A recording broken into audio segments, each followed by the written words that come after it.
Thank you all for being here. Thank you for joining the call to get ICE out of our cities, for us to dismantle this department that is not just rogue, but unlawful.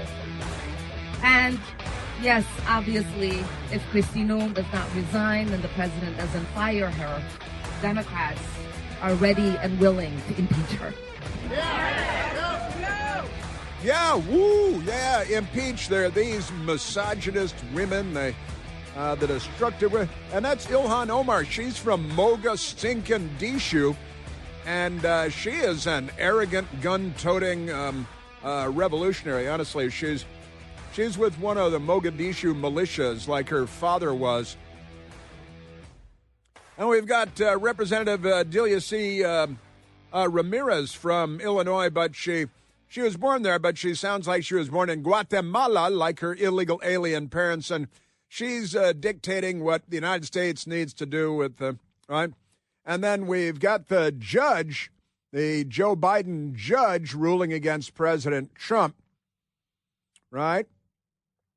Saying that, oh, no, you can't send Haitians back to Haiti. Okay, we've got Sri Thanadar from India, who also is anti-capitalist and thinks we shouldn't have borders, no borders for that. Sure. Ana C. Reyes, the Uruguayan-born judge in Washington, D.C., who's the first openly LGBTQ Uruguayan to hold the position of a district court judge in Washington, D.C., but not in California. Just extra, and we've got, this is the Democrat Party. We've got the Uruguayan, the Somali, the Guatemalan, and the Indian, and they're all dictating to the United States of America what we will do and whether we will have borders and whether we will enforce them, whether we have immigration laws, whether we have an immigration agency, and they're all against the Uruguayan, the Mogadishu Somalian, right? The Guatemalan and the guy from India, and they're all against the United States of America. They're all Democrats. And by the way, two of them are calling everybody racist. I have to bite my tongue here because what I'm thinking wouldn't be allowed on the radio. I've got to say, but and I didn't go looking for people from third world beepholes telling us how to run a proper country. But, why did you or your idiot parents come here instead of staying in your beephole countries? If they've got it all figured out there, then what'd you come here for? You don't think we're doing things better here, more successfully here. You came here to undermine us. Huh.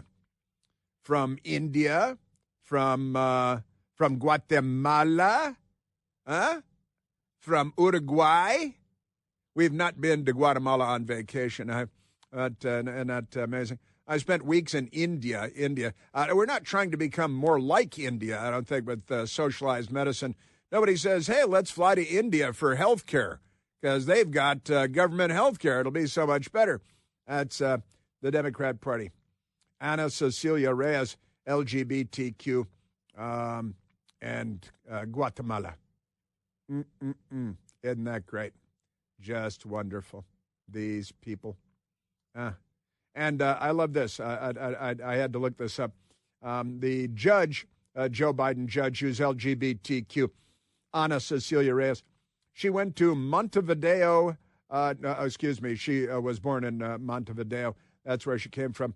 But this is fun. She went to Transylvania University. And I've got to say, I was not familiar with Transylvania University. I had to look up Transylvania University. Turns out Transylvania University is a private liberal arts college in Lexington, Kentucky. It's not in Romania, where they teach vampirism. Is that the proper pronunciation? Vampirism. Where you learn to be a vampire. Yeah, she's born in Montevideo, Uruguay. Sure. Went to Transylvania University. And after Transylvania University, because she's from Uruguay and she's LGBTQ, she then went to Johns Hopkins for a master's degree and then naturally Harvard University for a law degree because, You got all those credentials. You like the ladies. And you're from Uruguay. Isn't that great? Yes. Yes, it is. Man, oh, man. I am telling you. Did you have another soundbite there for me? No, you didn't. Okay, that's okay. That's what I thought. Isn't that great? Yeah, and I do love this. This is one of my favorite stories today. Roger Goodell, this is ESPN.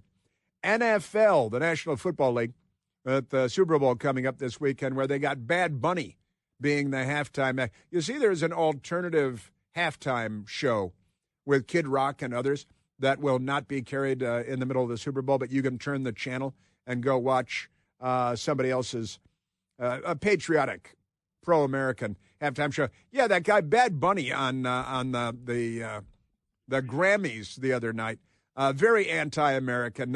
He annoyed me. There is nothing that's not annoying about Bad Bunny. And the Democrat Party, honestly, the tards are taking over.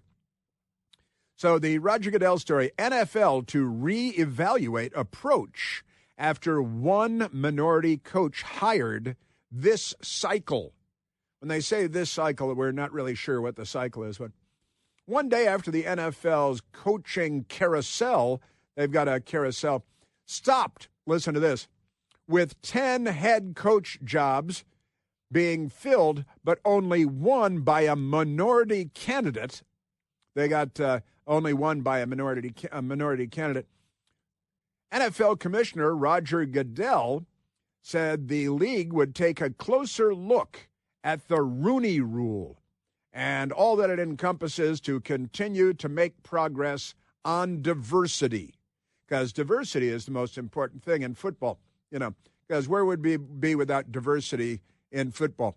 Diversity in football is like gravity in football. I don't think you really have to do much about it, but it's the head coach jobs, and you got to have diversity, and only one. Now, here's the thing about this. I think we've become a more diverse league across every platform, including coaching, but we still have some work to do, Roger Goodell said.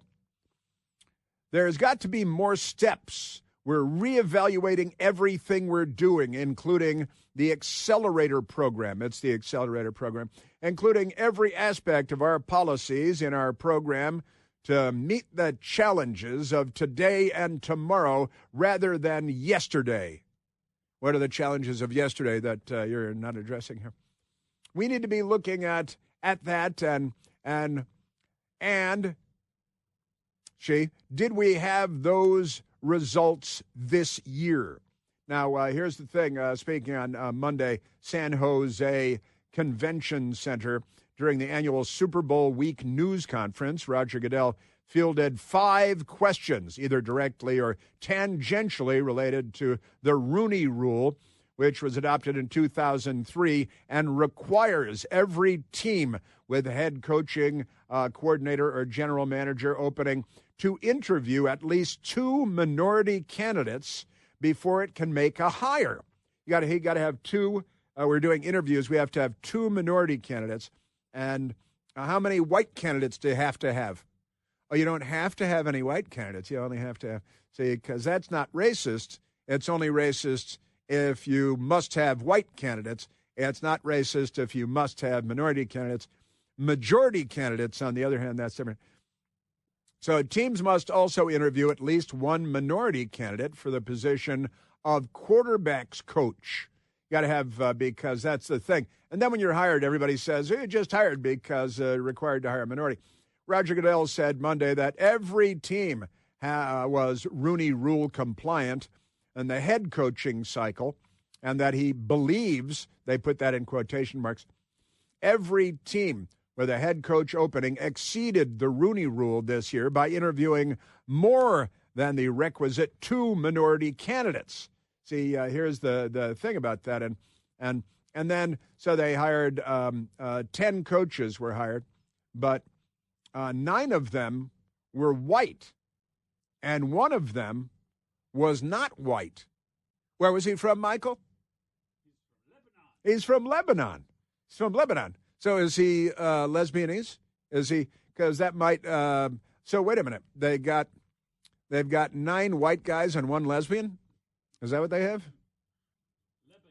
Oh, Lebanese, not lesbianese. That's completely different. Everybody loves lesbians, but that's it. They got a Lebanese. They got 9 apparently European Anglo-Caucasian ancestors, and one Lebanese. One Lebanese. Does he cook? Because I really like Lebanese food. They got a lot of good Lebanese food to choose from. That's good. Yeah, he's Lebanese, and they can't have that because, too many white guys, and that's the thing about them. Yeah, still the Tennessee Titans coach Robert Saleh, Saleh, who is of Lebanese descent, and that doesn't mean that he's a lesbian necessarily, was the only minority candidate to land a top job. He landed a top job. What does that mean? And no black head coaches were hired. They capitalized the word black. It's the 5th time since the Rooney Rule was implemented that no black head coaches were hired during an off-season cycle. Having an off-season cycle, that's the thing. Heading into the 2026 season, there were 3 black head coaches in the NFL. They've got D'Amico Ryans, the Houston Texans. The Oilers used to be the Oilers, but that became politically incorrect. Todd Bowles of the Tampa Bay Buccaneers and Aaron Glenn of the New York Jets. And that's it. But it's all about race with the party that gave us the Confederate States of America and all of that. Just ridiculous. It's ridiculous, I'm telling you. So, well, we've got that, and that's going on in the NFL. Also, a little bit of an update on the Savannah Guthrie's mother. And the headlines are Savannah Guthrie's mom was likely snatched from her bed in Arizona home as she slept late at night. And another headline, blood found in Savannah Guthrie's mother's missing mother's Arizona home. So he got blood. And then they're reporting now she apparently has a pacemaker, and the pacemaker checks in with her Apple devices. And the last time the pacemaker checked in with the Apple devices was Sunday morning, so after midnight on Sunday. And none of this sounds promising. None of it sounds good at all. And it's a terrible, horrible story. It looks like somebody broke into the home late at night. Mom had been out with her other daughter at dinner. Other daughter dropped her off at home, and it's looking bleak, quite honestly. Not looking encouraging or positive at all. It's a terrible, terrible thing, I've got to say. And I feel for her. And again, and Savannah Guthrie is not like one of the really horrible, terrible news people who is just obviously a Democrat Party activist, nutcase. But Savannah Guthrie, mom was supposed to go to church on Sunday morning. That was first noticed. Her people that go to church with her said, "Hey, your mom's always at church on Sunday morning. Where is she?" Said, "I don't know. We'll check on her." And that's why I discovered she was missing. And Savannah Guthrie tweeted out, "We believe in prayer. We believe in voices raised in unison, in love, in hope. We believe in goodness. We believe in humanity. Above all, we believe in Him," with a capital H, talking about God. "We need you. Bring her home," Savannah Guthrie tweeted out. And honestly, it is nuts. On Saturday, family members took mom out to dinner, and at 9:30 p.m., 9:45 after dinner, they dropped mom off, Nancy, at her home in Arizona, Phoenix area, and that's just nuts. And then early morning Sunday, the family was alerted that Nancy didn't arrive for church, which she always does. Then by 11 a.m., the family arrived at her home to discover that she was not there. At noon, the family called 911 and reported her missing, doubtless after calling friends and so on. By 9 p.m. on Sunday evening, the sheriff said that he could not rule out foul play because of the condition of the home. and apparently forced entry, and there's blood in the home. Very, very bad signs. And by Monday morning at 9 a.m., the sheriff confirmed that it was a criminal act and that it was a crime scene. And by Monday night, by last night, the sheriff said they believed Nancy had been taken from the home, taken from her bed, and that there was blood, and it all looks very discouraging, I've got to say, very negative, and very concerning. Terrible. Terrible thing. Wouldn't wish it on anyone. Boy, and Savannah Guthrie, I say, she's always, if you'd asked me a week ago, so she seems just fine. She seems pretty normal. I think she's doing TV. It's the Today Show. One of the biggest jobs in TV, by the way. But this is looking bad, and I came up with a theory. That Michael earlier, a bad guy, broke in late at night. Mom was in bed. Mom is asleep. Mom wakes up. There's blood. It didn't go well, and the creepy boy dragged her out of the house, and they're surrounded by desert. Hopefully, neighborhood door, what do they call them, ring cameras and things like that will Bruce, I wouldn't be surprised if we had major developments in the next 24 hours, given the capabilities that police have today. We got a little Don Lemon update for you today, too. We're at 888-630-9625.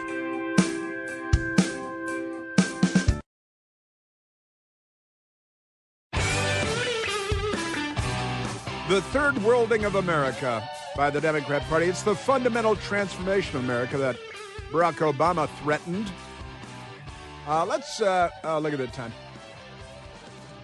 I don't want to go to the phones because the time window is too small, too short.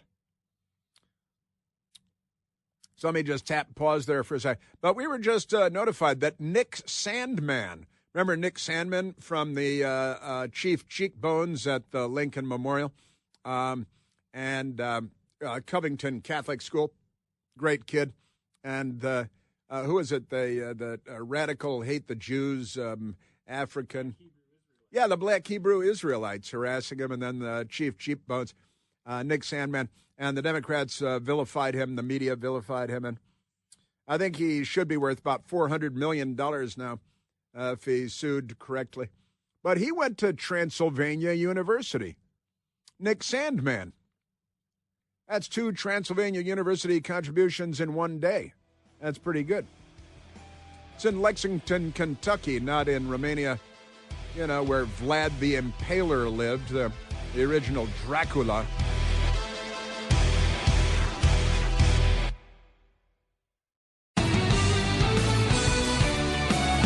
Now, the Speaker of the entire House of Representatives, Mike Johnson, just came out to the microphones, and the Republicans are trying to end the second Schumer shutdown, the Democrat Party shutdown.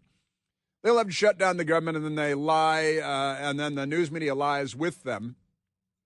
It works every time, works like a charm. The Lizard King knows it. But Speaker Johnson was just out there. They got these procedural votes, and the vote is ongoing now. All the Democrats are voting in favor of reopening the government. Every single Democrat is voting to shut the government down because they're communists and they're none of them speak English and they're all transgender. Other than that, they're perfectly normal next-door neighbors. But here is the Speaker of the House, Mike Johnson, just minutes ago. Are you confident you have the votes for this rule vote to pass, and do you expect any Republican no votes at all? I don't, this may be hard for some of y'all to believe, but I never doubted this. We're going to pass the rule today. It was never in doubt to me. The Republicans are going to do the responsible thing. I did talk to Hakeem Jeffries over the weekend, and he informed me that they would not be assisting in this endeavor, and I just think that's crazy. And that's every single Democrat is voting against reason and civilization of the United States, America. And this is in the House. Schumer has already promised that every single filthy criminal Democrat in the Senate will also vote to keep the government shut down, and nobody will break ranks because they're goose-stepping, fascistas. It's a little Hispanic twist on the old fascist thing, as they have that going. But the vote is ongoing right now, and every single Republican voting to reopen the government, every single Democrat voting to close the government, because they want to steal elections and steal money and the usual stuff. You know how they are. And that's your Democrat Party. They're not the good guys. By the way, the Justice Department continues to charge additional people in the storming of the church in St. Paul, Minnesota, last week. And now 9 people have been charged. Yesterday, there were 2 more people arrested in this attack, and they got that bearded lunatic who we were playing the audio of him earlier, very upset about Reddit. Something his wife told him about on Reddit. His loving and adoring wife. But the Democrats said they know that they shut the government down, and the New York Times will say, oh, the Republicans did it because they have the brains of children. Demented, cross-dressing little children. All right, let's go back to the telephones. Michael, let's go to Mike calling from Gainesville, Virginia. Mike, you're on the Chris Plant Show. Good morning, Chris Plant. Thanks for taking my call. Hey, Mike. You betcha. I'm sure you saw the Billie Eilish statement that nobody is illegal on stolen land. That's stupidity. Yes, I did. Yeah, I think I might have even been watching at that point. We only watched for a little bit, then we turned the channel. When I saw that Supreme Court Justice Ketanji Brown Jackson was in the audience because she was nominated for a Grammy, I said, oh, yeah, she's nominated for a Grammy. I said, maybe we've had enough of this. And it was only a few minutes into it when we turned the channel to it, and we turned away pretty quickly. But, yeah, and who did we see? We saw, what's his guy name? The big fat guy with the tattoos. Yeah, Jelly Roll, who lost like 400 pounds. And he was kind of fun, kind of interesting. He really seemed to mean it. But I think Michael has, since you brought it up, Mike, I think Michael Piercy has this Billie Eilish moment right in front. We'll play it for you, and then you can finish your thought. As grateful as I feel, I honestly don't feel like I need to say anything, but as grateful as I feel, I don't feel... No one is illegal on stolen land. Woo! Woo! No one is illegal on stolen land, Mike. Who is the land stolen from, Mike? Well, that's hard to say, but that's essentially the same thing as saying, since all the land is stolen, none of you actually own any land. It's all stolen property, so you can't have title to it. And it's sort of becomes a malignancy from there in the thought of all these people. If you go to protests, this stolen land attitude is something they say constantly when they're questioned why they're out there opposing ICE doing its job. Is because we're on stolen land. They say it constantly. Right, they do.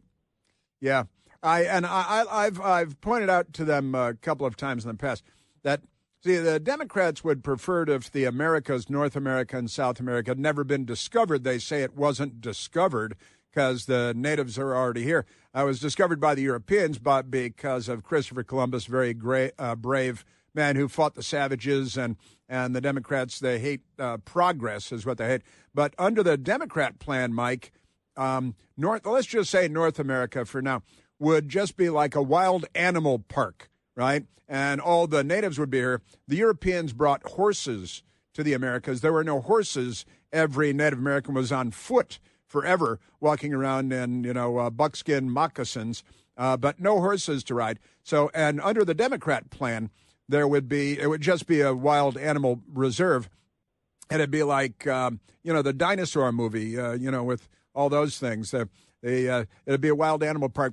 And the natives wouldn't have electricity, and they wouldn't have buildings and architecture. They wouldn't have roads. They wouldn't have anything. They'd just see contrails going overhead. And the Europeans, they'd have modern society. But in America, the natives would have no written language, no clean running water, no any of this stuff. And that is, I think, the Democrat plan. It'd be like the San Diego, the wild animal park they have there, right? And what do you think their alternative is, Mike? Well, the mistake the natives made was they didn't establish borders and they didn't enforce them. And that's what they want us to do. Not enforce our borders. To not establish borders and not enforce them. Yeah, that's true. I mean, it was there was a certain amount of nomadic movement by natives based on seasons, and who wants to be in Minnesota in the wintertime, so you go south in the wintertime and come back north in the summertime and things like that. But I got to tell you, Mike, whenever we hear this stolen land stuff, we have a soundbite we like to play. Do you know what soundbite I'm talking about? I don't believe I do. Please play it. Listen to this, because this is from a local news story. This is once a year in Washington, D.C., they send men with rifles, strong European men with rifles, into Rock Creek Park, one of the nation's largest urban parks, because we're overpopulated with deer. And so the gunmen go out and they cull the deer herd, and then they say, well, we can give the meat to homeless shelters. And the homeless shelters say, oh, no, we couldn't have deer, because they're deer, they're innocent deer, they're Bambi. And so they go out, and the local news did a story on this once-a-year thing where they go into Rock Creek Park and cull the deer herd because of the overpopulation of deer. And they interviewed a white guy who's a liberal for the news story, and we just love this soundbite. It's wrong for anyone to kill deer. The reasons they're using for the deer hunt are completely falsified and wrong. The deer are not overpopulated. It only seems that way to them because we've taken their land. See, we've taken their land, Mike. We took the land from the deer. And see, I wanted to find this guy and say, no, the Native Americans took the land from the deer. We took the land from the Native Americans. See how this goes. But this is, how do you even respond to that kind of stuff, Mike? Well, it's difficult to process in a way that makes any kind of logical sense. But right. I will say that I think the problem really started when Bill Clinton said we are a nation of immigrants. And it's not true. We're a nation for immigration, but we're not a nation of immigrants. We're conquerors and settlers, and people immigrate to a settled land. You can't immigrate to an unsettled land. You conquer it or settle it. Well, yeah, and we took a very raw. And look, I mean, when the Europeans got here, Christopher Columbus and the gang, and honestly, the conquistadors going into Central America and Mexico and South America, the horrors that they discovered and the child human sacrifices, which the Democrats do, by the millions. They want to fund it all over the world, the child human sacrifice. And by the way, the primitive people that were here before the Europeans got here, they sacrificed their children into volcanoes and set them on fire and chopped them up and did all kinds of things, usually because they wanted the weather to be better and their crops to be better, which is the Democrats today say that they're fixing the climate and the weather, and they're kind of like the Incans who were sacrificing thousands of children to make the weather better for next year's crops. The Democrats really, humanity hasn't changed that much when you look at Democrats. They're kind of primitive. Well, Bad Bunny said we're not savages or aliens. Well, that's right. I think we played that yesterday. Did we play that Bad Bunny thing yesterday? Because, we're not. And he said something like, he might have said, we're not humans. Did he say we're not humans? Here's Bad Bunny at the Grammys the other night. We're not savage. We're not animals. We're not aliens. We are humans, and we are Americans. We aren't humans. We aren't humans, we are Americans. Well, not everybody's an American. Is everybody an American, Bad Bunny? He goes by Bad Bunny. Let's start with that. And the Democrats, and honestly, Roger Goodell and the NFL, they've got him as the halftime show at the Super Bowl on Sunday, which is not a big winner, I think. But then, and he said, didn't he say we're not humans? Did he say we're not humans in the middle of that? We're not savages. He doesn't speak very well. Animals. Yeah, we're not animals. We're not savages. We're not humans, he says. We are humans. We aren't humans. That's kind of that's racist, I think, saying that not humans. Yeah, Mike, what are we up against here? Well, we're up against sort of a mass formation psychosis where everybody's been misled into believing that the immigration and migration are the same thing, and you can't straighten it out in their head. But immigration is asking permission to become part of another culture. It's not just about moving from one place to another. You're asking permission to become part of the tribe, and the tribe can say yes or no. That's immigration. Right. Yeah, that's right. That's immigration.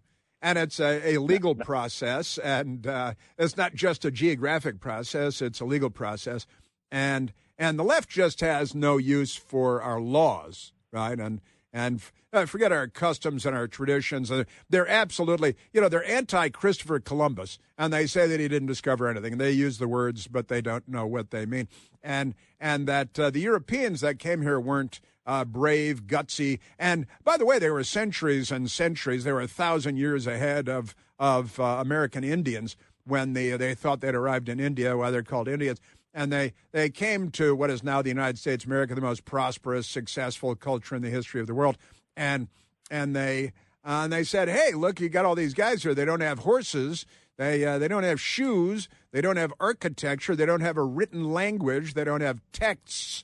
They don't have, the Europeans had the Sistine Chapel and libraries filled with volumes of literature and on and on. And, it's no slam on American Indians. It's just the way that it was at the time. And the Europeans came here. But honestly, the Democrats well, if we had just left them as an isolated group of people, never made contact with the outside world, if the Europeans had never sailed across the ocean blue, across the Atlantic Ocean, what would North America look like today with no electricity and no medicine and no combustion engine and nothing? There would be no civilization. It would still be 1,000 years BC here in North America.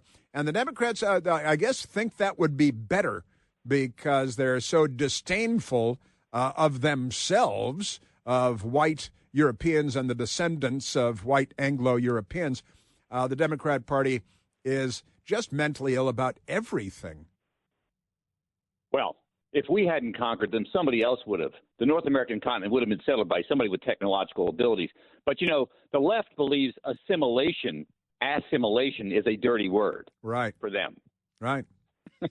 Yeah, they do. If you want to become a part of the greatest culture ever by assimilating through assimilation, which has been the norm in the United States of America for forever,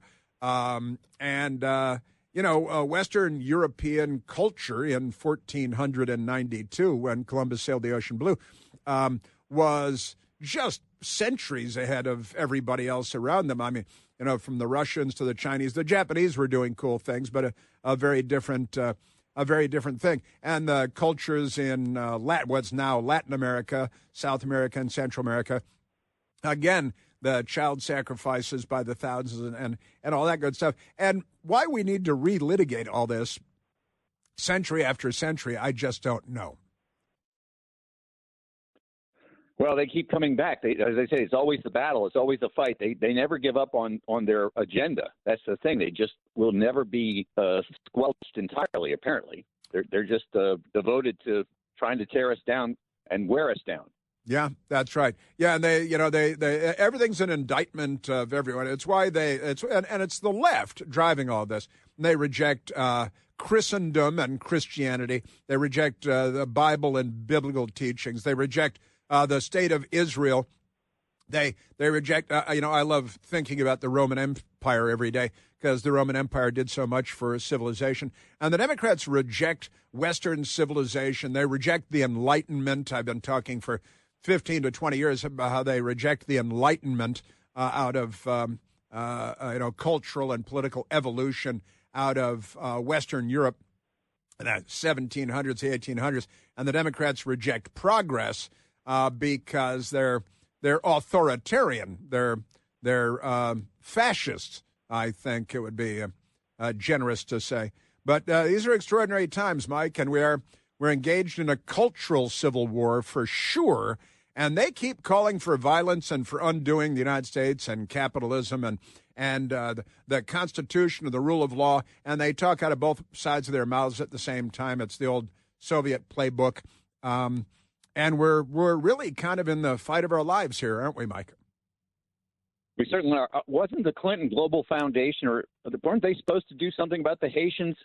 We got 300,000 Haitians that don't want to go back. They're here temporary status, but temporary means permanent. With this Guatemalan representative from Illinois thinks, and the judge from Uruguay or whatever. They all think they get to stay forever. But I thought the Clintons took all this money in about the Haitian earthquake to take care of this problem.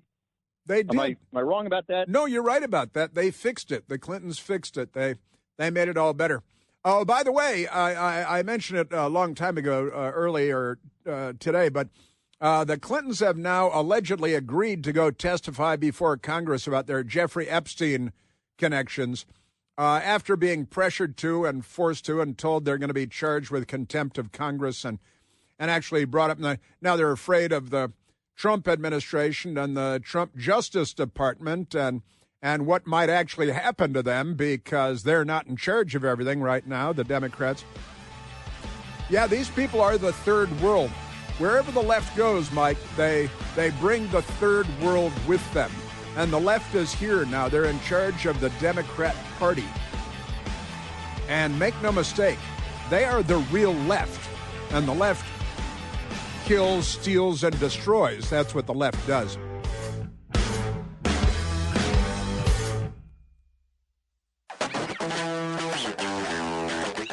Yeah, Bill Clinton, Hillary Clinton, reverse course. Agree to testify in House Epstein inquiry.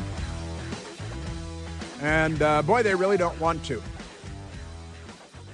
But the House is, pressuring them and pushing them. And they're afraid of Donald Trump, President Trump. They're afraid of Pam Bondi's Justice Department. And so, show up under oath, answer questions. They'll lie anyway under oath. But I bet they're cutting a deal where it won't be on camera and it'll be in secret and they won't release the transcripts and because lawyers, we're almost out of time, but Michael's shaking his head at me. But let's go to David calling from South Carolina. David, you are on the Chris Plant Show. Hi, Chris. I was just, in fact, I just posted on the Housewives of WMAL. I was thinking about Kiev was the first capital of what became modern-day Russia. So what should Ukraine do? Are they stolen lands? Should they give it back? Maybe these Hollywood celebrities can help us out on this. We should ask them because they seem to be very wise in the ways of stolen land. Yeah, you're right. It's Ukraine has changed hands since the 4th century about 20 times over and over again. Empire after empire. They should give it back.